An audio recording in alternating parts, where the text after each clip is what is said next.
Малешнет вести. Големо буково стебло вчера доцна попладне му го одзеде животот на 54 годишниот Ѓорѓита од Беровското село Русиново. Искусниот дрвосечач го сечел последното стебло пред да си тргне, но тоа не паднало каде што планирал Ѓорѓи. Големото стебло и широката крошна не му дале можност да побегне навреме.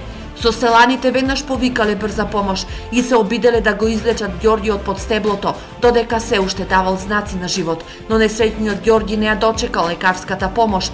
Тој починал од обилното крвавење и повеќето внатрешни повреди во пределот на абдоменот пред да можат лекарите да му помогнат, иако тие за кратко време пристигнале до местото на несреќата. Сведок на оваа трагедија бил единствениот негов син, кој секогаш бил негова десна рака. Несреќниот дрвосечач зад себе остави сопруга и 3 деца.